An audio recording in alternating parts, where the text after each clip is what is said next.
residents of Marsiling UT, my friends, neighbors, and fellow Singaporeans.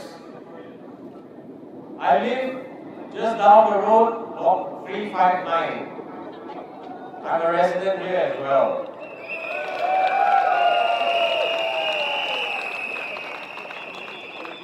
Welcome to our second last rally in this very crucial election, the outcome of which will have a lasting consequence on you and your children.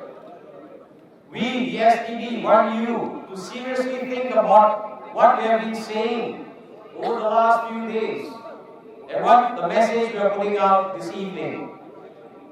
This will help you make an informed decision before you go to the polls on Friday. On the surface, Singapore, with its fascinating skyline, looks really impressive, both to locals and the unwary foreigners. We are also said to be among the richest or the richest nation in the world. But sadly, there are many Singaporeans among us, especially the elderly, who have to spend their twilight years collecting cardboards, cleaning tables at food centers, coffee shops, and this, mind you, is just to make enough money for the next meal. Recently, when asked by reporters, our Minister for Social and Family Development, Mr. Tan Chuan Jin, recently quoted to have said that these elderly people who are collecting cardboards are doing it for the exercise.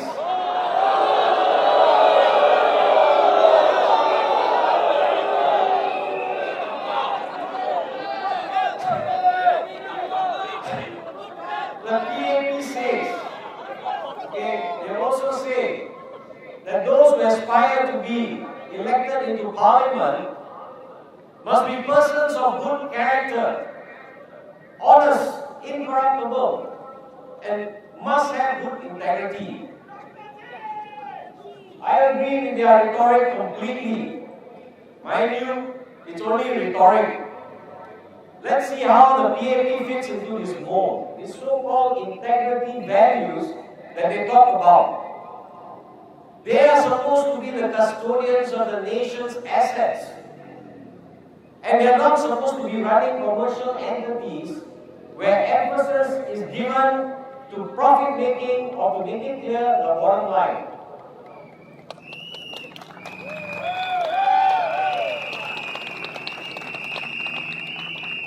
A good government does not conceal information and is bound by duty and responsibility to be accountable to its citizens.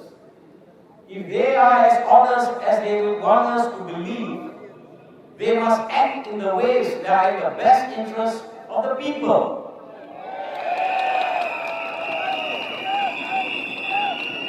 They are not supposed to be making profits out of the people.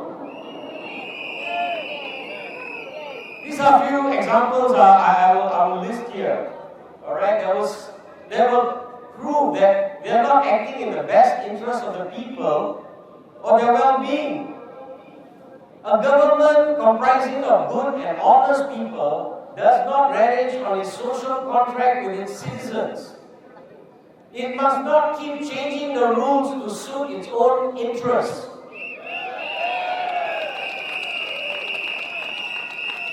It must, above all, exercise its moral responsibilities to keep its word. One area in point is the CPF.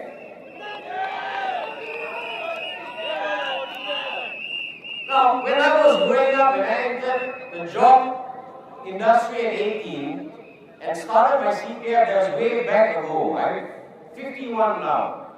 I used to see my uncles, people retiring, taking out their entire funds. And they were happy back then. I was looking forward to my retirement.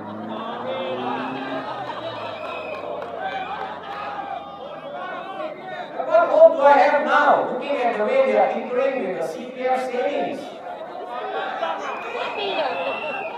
The the rules that govern the withdrawal age and the conditions keeps on changing. The original contract to allow the savings to be withdrawn at 55 has now been raised 65. Alright. In fact, since the 80s, they've been tinkering with the CPF, the housing board and all this. All of it is our CPF hard-earned money locked up in the house. What am I going to do at 65 or 75? Eat a brick off the wall?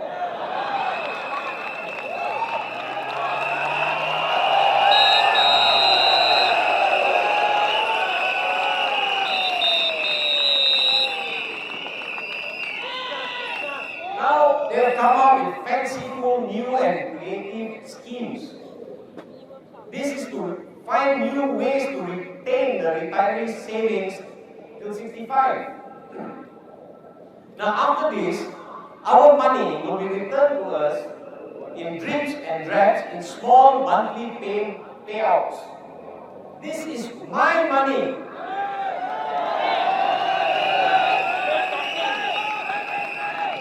I don't understand. Does the PAP understand? This is a hard-earned money. It took me 30 years. And now you are telling me that I can't touch it. What is wrong with that?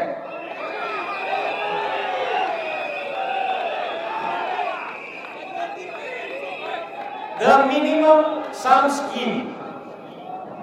It was announced this year that citizens reaching 55 years old have to keep a minimum of $161,000 till the age of 61. How many of us got $165,000? How many of y'all have after paying for your house? This after paying for their ridiculously priced HDB flats. At the age of 55, I would like to be allowed to withdraw my money or invest my money however way I see fit.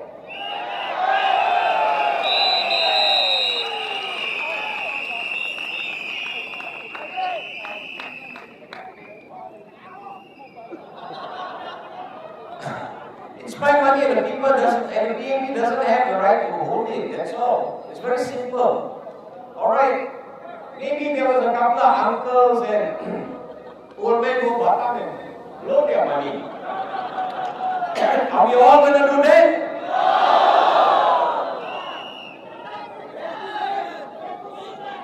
Make that clear on Friday at the polls.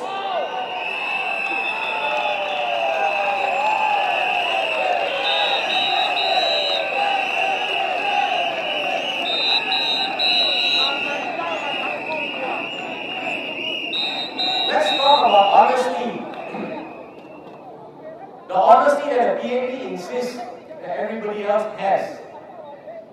Let's look at the way they tell you how the price of land is computed.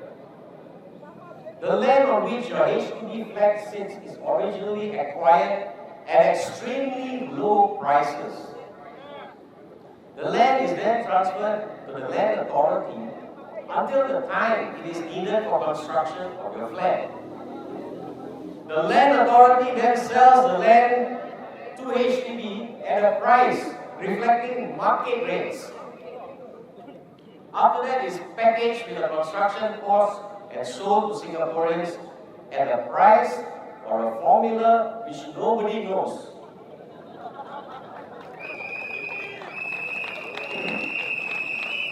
The HDB has refused to reveal to Singaporeans the cost for the last 35 years. In the 80s, Mr. Chamsi Dog repeatedly called on the PAP government to come clean on the cost. But the demands fell on silent ears. The government doesn't want you to know the exorbitant profit that they are making from the sales of the flats. The government is not a private developer who tenders for the land at competitive prices. It is, as I mentioned earlier, it is the custodian of the people's assets. and therefore should not be making huge profits from Singaporeans.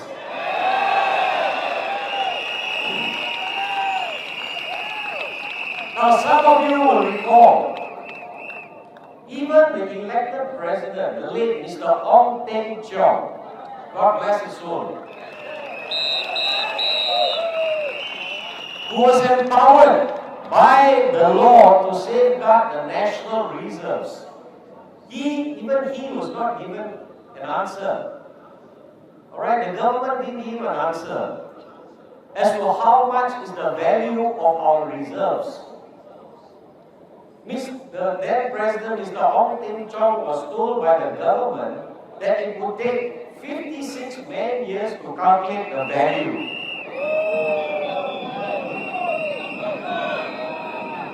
These are but a few examples of how honest the PAP conducts itself. What about integrity? The PAP yet likes to use the term integrity. What I understand by integrity is that people with integrity do not go around using the state machinery to fix their opponents. Instead of looking after us, having a clean debate, the PAP should come out and talk about policies, not name spearing and name calling out. Come and talk to us about policies. The cases, talk about integrity, the cases involving the late SDP GE2015 and Tan Liang Hong. These cases comes to mind. JB, or GE2015 as he was affectionately called, was hounded out of parliament not once, but twice. He was falsely accused of misusing the Workers' Party's funds, for which the Privy Council found him innocent of all charges on appeal.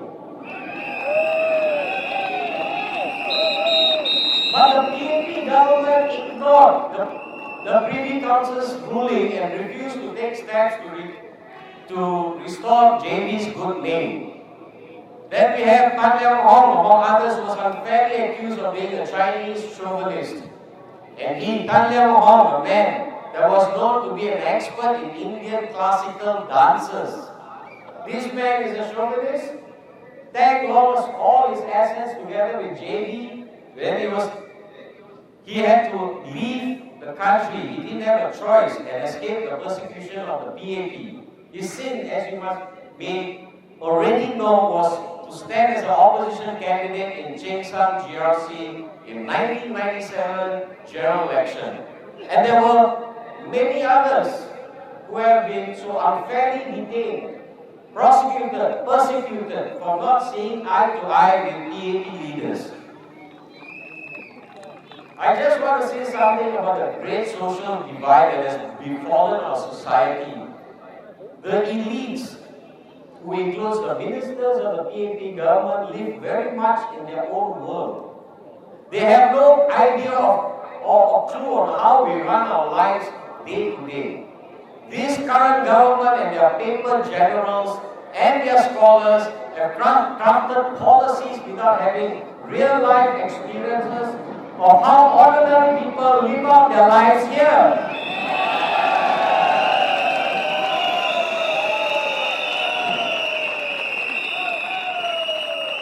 They are truly out of touch with reality. The high cost of healthcare, housing, rental and doing business are much of evidence of a mismatch here. I think I overstretched my time. I'm going to stop here. Anyway, the next speaker will carry on. Have a good day. Nice talking to all of you.